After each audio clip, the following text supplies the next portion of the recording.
vote. On va déjà prendre la température du moral des troupes, là. Faut bien constater quand même que les chefs sont un peu à cran, même s'ils sont conscients de la nécessité de protéger la population. Ils n'en reviennent quand même pas de la brutalité de cette fermeture qui survient à nouveau, comme pour le premier confinement, du jour au lendemain.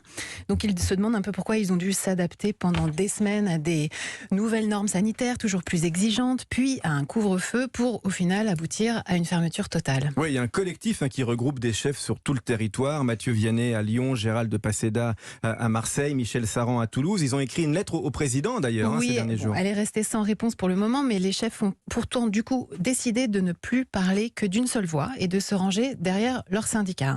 L'UMI, par exemple, que j'ai appelé, annonce qu'il y a quand même déjà entre 100 et 150 000 emplois qui ont d'ores et déjà été perdus dans la restauration et l'hôtellerie depuis le début de la pandémie.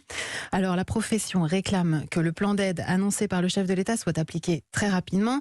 Ils attendent des baisses de loyer, le chômage partiel pour les gérants des établissements et puis que les assureurs compensent les pertes d'exploitation. Alors on peut les aider, c'est ça la bonne nouvelle, Oui. En commandant toujours auprès de nos restaurants. Il y en a beaucoup qui continuent les livraisons. Il y a plein de nouvelles façons aussi de les aider. Exactement, oui, il y a de nombreux restaurants qui ont déjà établi des cartes spéciales depuis le premier confinement. Si vous n'avez pas le temps parfois de cuisiner, n'hésitez pas à vous renseigner. Il existe aussi de nouvelles initiatives comme le nouveau service de livraison de pâtes fraîches faites maison. C'est en région parisienne, ça s'appelle Darocco Pastificio. C'est en livraison surtout à Paris pour le moment, mais ça risque de s'élargir. À noter aussi, si vous voulez privilégier la livraison éthique et l'alimentation durable, vous avez la plateforme alternative et responsable Resto.Paris, créée par Écotable, qui regroupe plein de restaurateurs pour manger sain et durable.